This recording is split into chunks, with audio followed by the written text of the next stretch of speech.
everyone, welcome back. So we are going to get into actually animating this a bit more, applying things like physics to it. One thing I just want to stress is when you're working with animations like this, they are time consuming. I mean, you can spend hours and hours perfecting these types of things, and you need to really gauge whether that's worth it for you. This may not be worth it for a version 1 of your product, but it's really cool once you actually have something like this. So be very mindful of your time in relation to what you're doing. Like, you can create crazy quick animations doing something like this. You can go ahead and create some very simple animations that don't take much time. Like if you want to show like a slider or like a loader, like you can easily show like a loader going from 0 to 100%, creating something like in Figmotion. And it wouldn't take you that much time in comparison to like making like pouncing balls and other more complex animations. So just keep that in mind when you are trying to figure out what you want to build in terms of an animation, and just take into account the time it's going to take.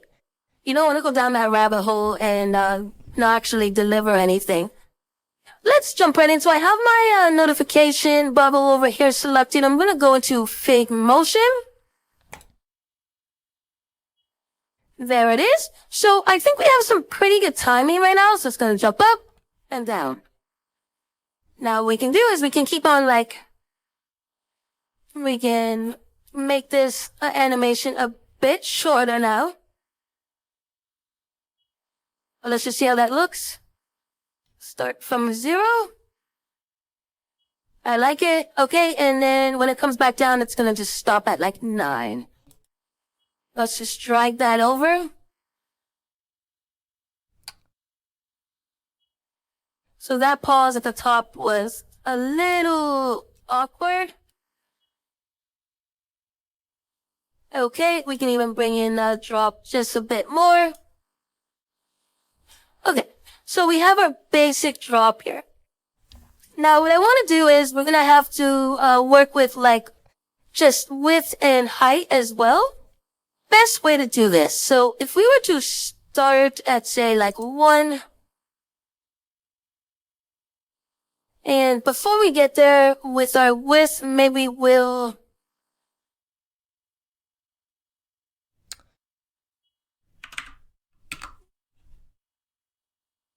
so let's see what that looks like. So 17 is our normal width.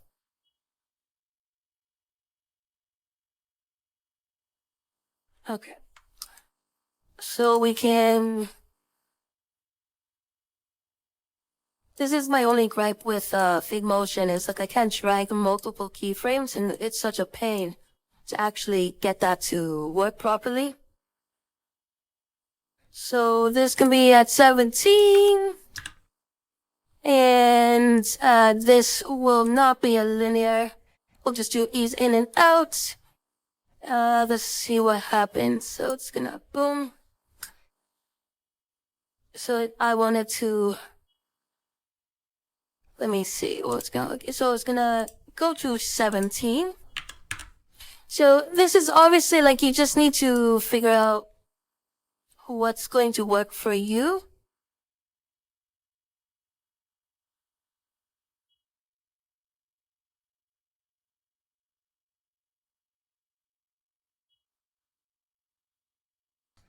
Okay, so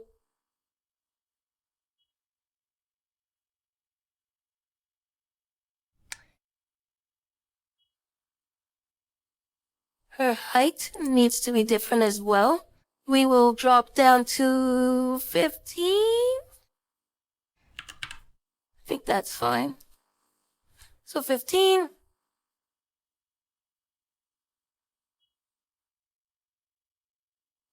And then when it's going up,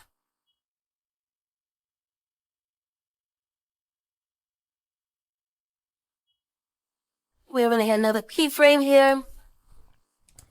So I'm just going to show you how to get this started. So for our height, we are probably going to, so that's 17. Now we can kind of just go to like maybe 18. So it's like a gradual thing. So boom. You see how that starts to come together? boom.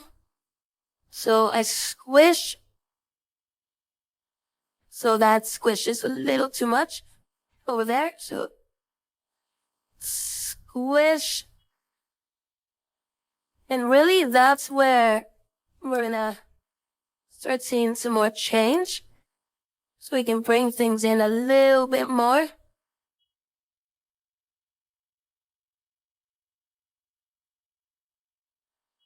And that looks pretty nice. And like right when we get to that top, what we want to do is actually, so let me just change that.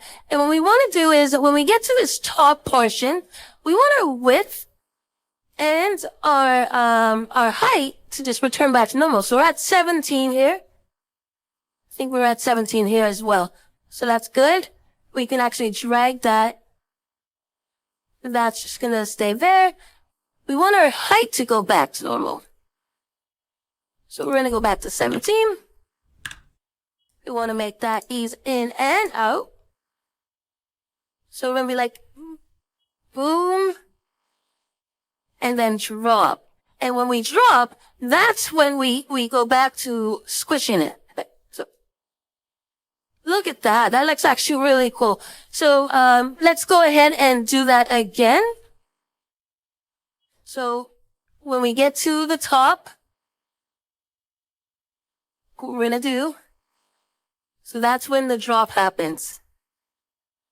Right there. So I'm just gonna set this keyframe over here. I'm gonna set this height keyframe, so it's just gonna persist at 17 across these blue lines, so the ball is staying normal. Now what's going to happen is, so actually, let's just put it over around here. So it matches when that drop is gonna start happening. And then we can start messing with the height. Now the height is going to stretch again. So it's gonna, and when it hits there, it's gonna shrink. So let's do it and ease in and out. Sorry. This is where it should probably be. So do you see how it gradually picks up speed from the top as it's going downward? So it's picking up speed. We can even, like, if we wanted to, we can even make it skinnier.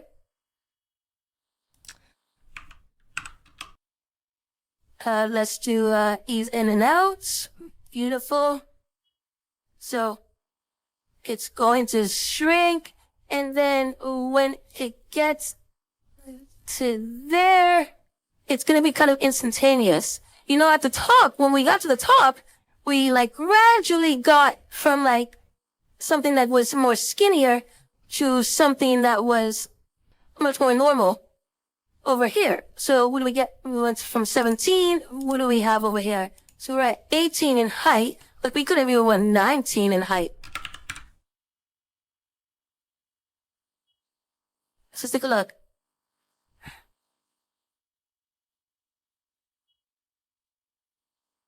Perfect.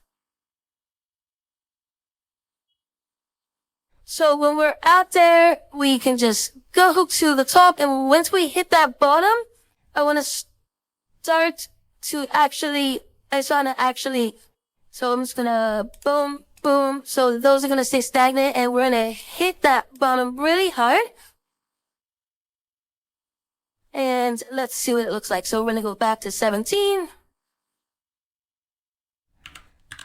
17. And do it, ease in and out, just so it's a little smoother.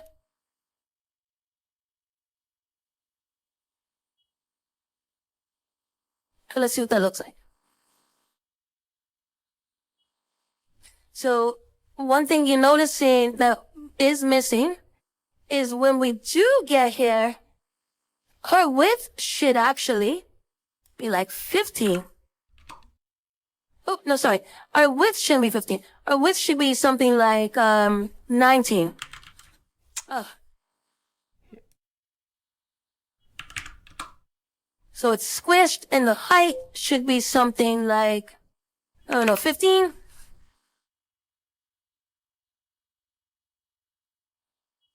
So this is just basically kind of getting you started. You can tell that I'm going to leave this animation for everyone. And, you can just see that jump. Let's see, squish. Up. Losing momentum. And everything going back to normal. Hold briefly. Then everything gaining momentum and then spiraling downwards really quickly. Much more faster than it went upwards. And when it hits the ground, squish. So you can just kind of copy this and gradually go lower. You don't have to. What you can do now, you can just kind of hold this and kind of loop a GIF together. What I would do next is you can either export it as CSS or a JSON file. What I usually do is I go and I click render, and you can choose whatever format. You can choose GIF and the frame rate and enable the loop, and you can set any transparency color if you want. If I have my frame with no transparency, and then once you render it, it will actually take some time to render in the background. There's a little percentage, and it'll give you an actual link where you can go and download it. So that's it for how to use Figmotion. I mean, you can make some really awesome animations, as you can see. Here's our render just playing out really nicely. And once you get that GIF, all you have to do is drag and drop that right into your file, and you have a GIF that you can use. Put it inside a frame, and you can use it as an overlay if you need to for like cart and anything else. So that's how you make an easy animation within Figmotion.